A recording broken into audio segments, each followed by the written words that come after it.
முதல்ல வந்து ஒருத்தரை சொன்னாங்க, அப்புறம் அவர் இல்லை, அவர் திருவள்ளூர்கார் தான் முக்கியமானவர்னாங்க, அப்புறம் மலர்கொடினாங்க, அப்புறம் வந்து அஞ்சலைன்னாங்க, அப்புறம் நேற்று ஒருத்தரை சொன்னாங்க, இன்றைக்கி ஒருத்தரை சொல்லியிருக்காங்க போல இது எஸ்ஐ பையன் ஒருத்தரை. அந்த மாதிரி ஒரு டெய்லி ஒரு பிரேக்கிங் நியூஸாக கொடுத்து சம்பவ செந்தில் நேரடியாக இதில் வந்து நின்னாரன்னு கூட நமக்கு தெரியாது. ஆனால் அப்படி ஒரு பெரிய டாப்பில் இருக்கிற ரவுடி இந்த கொலையில் ஈடுபட்டார்னா இவரும் ஒரு டாப் லெவலில் இருக்கிற ரவுடி. மாயாவதி வந்து திமுக மீது சொல்கிறாங்க. அப்போது திமுக என்ன பண்ணியிருக்கணும், அது வெளிப்படையாகவும் சொல்கிறாங்க. அப்போது நான் வந்து குற்றமற்றவங்க, எங்கள் ஆட்கள் யாரும் இதில் வந்து இருப்பதற்கான வாய்ப்பே இல்லை அப்படின்ற போது சிபிஐ கொடுத்துட்டு போயிருக்கலாங்க. ஏன்னா நெருங்கிட்டனையோ எதையா நெருங்கினா அப்புறம் ஓட்டுக்கிறேன், என்ன போலீஸ் சரியாக பிடிக்கலையா நீங்கள் அப்படின்ற ஒரு கேள்வி வந்துடும்ல. இப்போ நீங்கள் இன்னொரு ரவுடி, அவர் வந்து 2வது மனைவி வீட்டில் போய் வந்து பதுங்கியிருந்தாங்க ஆந்திராவில், அதை சுற்றி நெருங்கிட்டாங்களாம். நெருங்கிட்டு பேக் டோர் திறந்து ஓட்டாரா? பொதுவாக இந்த எஸ்சி ரவுடிகள் இருக்காங்கள்ல, அது பறையர் ரவுடிகளாக இருக்கட்டும், பல்லர் ரவுடிகளாக இருக்கட்டும், இவங்களுக்கு அஃபிஷியல் லெவலில் யாரும் உதவி பண்ண மாட்டாங்க சார். அது அவங்க எங்கள் தரப்பு அதிகாரிகளே இருந்தால் கூட அவங்களே பயந்து தானே இருப்பாங்க.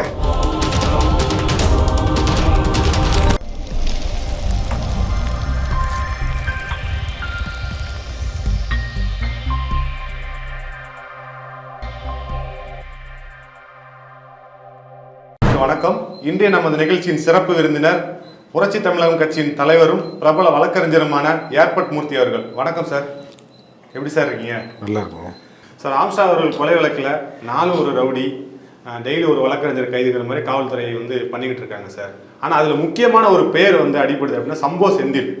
அந்த சம்போ செந்தில் இன்ன வரைக்கும் ட்ரேஸ் பண்ண முடியல. அவர் எங்கே இருக்காருன்னு தெரில. காவல்துறை என்ன சொல்கிறாங்கன்னா அவர் ஆஸ்திரேலியாவுக்கு, நேபாள் வழியாக ஆஸ்திரேலியாவுக்கு தப்பி போயிட்டாருன்னு சொல்கிறாங்க. எதனால் சார் அவரை நம்ம ரீச் பண்ண முடியல? காவல்துறையில் அவரை கைது பண்ண முடியல. எதில் போனாரா? நேபாளிலேருந்து எங்கே போனாரா?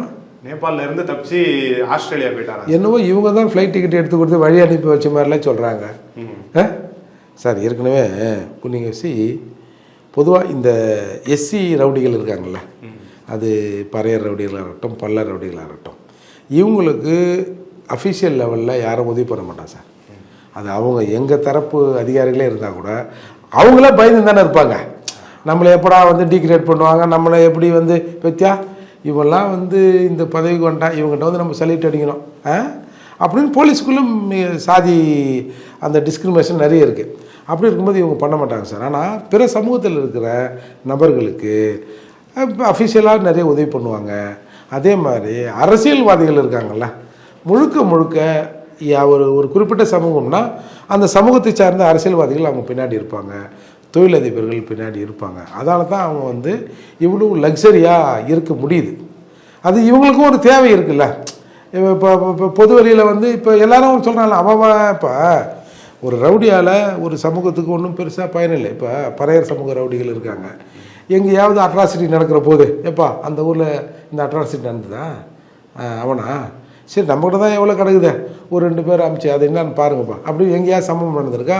இயக்கவாதிகள் செய்திருப்போம். இதை இயக்கத்தின் பேரால் கொள்கையின் பேரால் செய்வோம். ஆனால் எந்த ரவுடியாவது இதுக்கு வந்து செஞ்சு பார்த்துருக்கீங்களா? ஆனால் ஒரு சமூகத்துக்கும் ஒரு ரவுடி இப்போ தேவைப்படுறான்.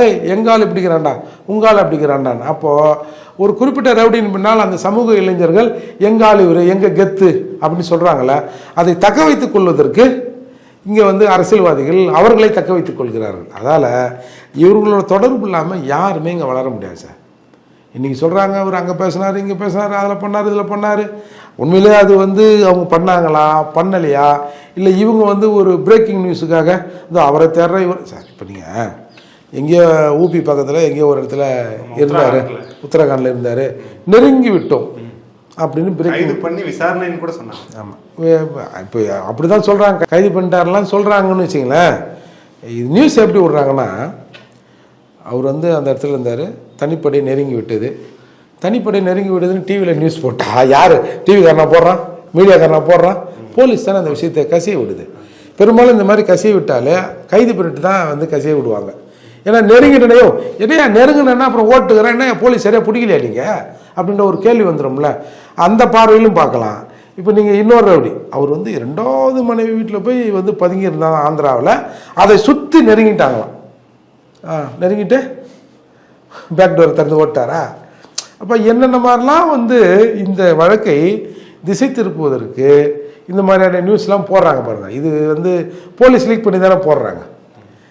முதல்ல வந்து ஒருத்தரை சொன்னாங்க, அப்புறம் அவர் இல்லை, அவர் திருவள்ளூர்கார் தான் முக்கியமானவர்னாங்க, அப்புறம் மலர்கொடினாங்க, அப்புறம் வந்து அஞ்சலைன்னாங்க, அப்புறம் நேற்று ஒருத்தரை சொன்னாங்க, இன்றைக்கி ஒருத்தரை சொல்லியிருக்காங்க போல இது எஸ்ஐ பையன் ஒருத்தரை. அந்த மாதிரி ஒரு டெய்லி ஒரு பிரேக்கிங் நியூஸாக கொடுத்து மீடியாக்களுக்கு தீனி போடுறாங்க தான் நான் பார்க்குறேன். சார், சம்பவ செந்தில நெருங்க முடியாத காரணமே ஜாதிய பின்புலம் தான் சொல்கிறீங்களா சார்? நிச்சயமா இல்லை, அந்த அது நேச்சர் தானேங்க. அந்தந்த விஷயங்களுக்கு வந்து அவங்க அதை உதவி பண்ணுவாங்க. அவரு கிட்டத்தட்ட இப்போ நீங்கள் லாஸ்ட்டாக ஒரு அட்டம்ப்டிங்க நம்ம தேனாம்பட்டி அட்டம் பண்ணாங்க, அப்பயே அவர் பேர் தான் அடிபட்டுது. போலீஸ் நினச்சா ஓரளவுக்கு பிடிச்சிருவாங்க சார். அதெல்லாம் அந்த மாதிரிலாம் வாய்ப்பு இல்லை. அது சிலர் அவங்கவுங்களாம் பாதுகாக்க இப்போ இந்த திமுக அரசில் இருக்கிற ஒரு முக்கியமான நபரே அவங்களுக்கு சப்போர்ட்டுன்ற மாதிரி தானே செய்தியெல்லாம் வந்தது சாதி ரீதியாக. அதனால் இப்போ எல்லாமே இங்கே சாதி தான் சார் தீர்மானிக்குது. ஒருத்தனை வாழ்வதும், ஒருத்தன் தலைமறைவாவதும், ஒருத்தன் சாகடிக்கப்படுவதும், ஒருத்தன் சாவதும் எல்லாம் இங்கே சாதி தான் தீர்மானிக்குது. இதை நம்ம இந்த எதாச்சியை நம்ம புரிஞ்சு தான் ஆகணும். சம்பவ செந்தில் பேர் வர காரணமே அவர் பல சம்பவங்களை எதுவும் நேரடியாக பண்ண மாட்டார், சம்பவங்கள் தரமாக செய்வாருன்றாங்க. அதனால தான் அவருக்கு பேரே சம்பவ செந்தில். அவர் மீது பல்வேறு வழக்குகள் இருந்தும் அவரோட ஒரிஜினல் ஃபோட்டோ கூட, ஃபேஸ் கூட இது வரைக்கும் ரிவீல் ஆகலையா சார்? அது 15 வருஷத்துக்கு முன்னாடி எடுத்த ஃபோட்டோவா, இன்னும் 15 வருஷத்துல அவர் எப்படி இருக்காருன்னு கூட தெரியல அப்படிங்கிறாங்க. பல்வேறு வழக்குகள் இருந்தாலும் அவர் மேலே எந்த நடவடிக்கை எடுக்க முடியாதுக்கு என்ன ரீசன் சார்? இதுதான் அரசியல்வாதிகள் சப்போர்ட்டு, அரசாங்கத்தின் சப்போர்ட் இல்லாமல் ஒருத்தர் வந்து அப்ஸ்கானில் இருக்க முடியாது சார். இப்போ நீங்கள் சொல்கிறாங்கல்ல, எல்லார்கிட்டையும் அவர் வந்து அந்த என்னது வீடியோ காலில் பேசுவார் அப்படின்னு எல்லார்கிட்டையும் பேசியிருக்காருலாம் நீங்கள் சொல்கிறாங்க. சரி, இப்போ இதில் ஒரு 10-15 ஒரு 7-8 பேர் உங்க கூட தானே இருக்கிறாங்க. ஏப்பா இந்த வீடியோ காலில் எப்படி பார்ப்பான், அந்த படத்தை வரைஞ்சி ஒரு படத்தை வெளியிடுங்களேன், ஏன் வெளியில்லை? உங்ககிட்ட பழைய படம் இருக்குதுன்றீங்க. இப்போ நேற்று பேசணும் இருக்கான்ல, இது எப்பரா இருப்பார் அவர், இது ஆளுங்களை வச்சு வரைங்களேன், ஏன் பண்ண முடியல உங்களால்? அதனால் இது வந்து பல சந்தேகங்களை எழுப்புது சார். இது வந்து இது ஒரு பெரிய ரவுடியை காட்டி இப்போ நமக்கு சம்பவ செந்தில் நேரடியாக இதில் வந்து நின்னாரன்ற கூட நமக்கு தெரியாது. ஆனால் அப்படி ஒரு பெரிய டாப்பில் இருக்கிற ரவுடி இந்த கொலையில் ஈடுபட்டார்னா இவரும் ஒரு டாப் லெவலில் இருக்கிற ரவுடி அப்படின்னு இங்கே நிறுவ விரும்புகிறாங்க. இல்லைன்னா இவ்வளோ நியூஸ் கொடுக்க வேண்டிய அவசியமே இல்லை. சம்பவ செந்திலோட அவரோட திறமைகளை இன்றைக்கி இப்போ நீங்கள் போட்டிங்கன்னா பிரபல நிறுவனங்களில், செய்தி நிறுவனங்களில் அவர் அதை பண்ணார், இப்படி பண்ணார், அங்கே இருப்பார், மாயாவி மாதிரி இங்கே இருப்பார், ஃப்ளைட்லேயே இருப்பார், அப்படி இப்படின்னு போட்டு அந்த இமேஜை கொடுக்குறாங்களா. அப்போ அவ்வளோ பெரிய ஆள் சாதாரண ஆளை கொல்ல மாட்டாங்க. அந்த லெவலில் இவரும் ஒரு பெரிய தாதா தான் அப்படின்னு நிறுவுறதுக்காக தான் இதெல்லாம் பரப்பப்படுவதாக நான் பார்க்குறேன். ஒருவேளை சம்பவ செந்தில் அவர்கள் கைது செய்யப்பட்டால் இந்த விசாரணை மேற்கொண்டு எப்படி சார் மூவ் ஆகும் சார்? எதாக இருந்தாலும் இவங்க முடிவு பண்ணுறது தானே சார், அரசாங்கம் முடிவு பண்ணுறது தானே. ஏற்கனவே இது ஸ்டேஜ் பை ஸ்டேஜாக முடிக்கலான்னு பார்த்தாங்க, அது முடிக்காமல் அதில் வந்து பல கேள்விகள் எழுப்பப்பட்டுவிடும். இப்போ ஒரு ஸ்டெப் பை ஸ்டெப்பாக கொஞ்சம் மேலே வந்துனே இருக்குது. அப்போ இவங்க எதோட நிற்கணும்னு இவங்க முடிவு பண்ணுறாங்களோ அதோட இவங்க நிப்பாட்டிப்பாங்க. ராமசாமி அவர்கள் கொலை வழக்கு எந்த மாதிரியான விசாரணை கட்டத்தை நோக்கி போயிட்டு இருக்கு நீங்கள் நினைக்கிறீங்க சார்? எனக்கு வந்துங்க, அதாவதுங்க, ஒரு நீதிபதி ஒரு அட்வொகேட்டாக இருக்கிறபோது ஒரு வழக்கை ஒரு கிளைண்ட்டுக்காக வழக்காடி இருப்பார். அந்த கிளைண்ட்டு இவர் நீதிபதி ஆன பிறகு அந்த வழக்கு அந்த நீதிமன்றத்தில் வந்தால் இவர் ஏற்கனவே என்னோடய கிளைண்ட்டு, இவருக்காக நான் வாதாடிக்கிறேன், அதால் இந்த வழக்கிலேருந்து நான் விலகிறேன், இல்லை இந்த வழக்கை வேறு ஒரு பெஞ்சுக்கு மாற்றுவேன்னு சொல்கிறது தான் இயல்பு நடைமுறை. அப்படி இருக்கிற போது அலிகேஷன் வந்து மாயாவதி வந்து திமுக மீது சொல்கிறாங்க. அப்போது திமுக என்ன பண்ணியிருக்கணும், அது வெளிப்படையாகவும் சொல்கிறாங்க. அப்போது நான் வந்து குற்றமற்றவங்க, எங்கள் ஆட்கள் யாரும் இதில் வந்து இருப்பதற்கான வாய்ப்பே இல்லை அப்படின்ற போது சிபிஐ கொடுத்துட்டு போயிருக்கலாமே, ஏன் வம்படியே நாங்களே விசாரிப்போம் அப்படின்ற மாதிரி ஏன் நீங்கள் நிற்கிறீங்க? இப்போ அலிகேஷன் இல்லைன்னா பரவாயில்ல, நாங்கள் வந்து சரியாக செய்வோங்க, இது சும்மா எதிர்கட்சிகள் சும்மா சொல்கிறாங்கன்னு சொல்லலாம். பர்டிகுலராக உங்களை அலிகேஷன் பண்ணும்போது நீங்கள் தூய்மையானவர்கள் நிரூபிப்பதற்கு விசாரணையை வேறு ஏஜென்சிக்கு மாற்றலாம்ல. அப்போ அது காலம்தான் இதுக்கு பதில் சொல்லணும். பல சுவாரஸ்யமான தகவல்களை நம்ம நேயர்களோட பகிர்ந்து கொண்டீங்க. ரொம்ப நன்றி சார். வணக்கம்.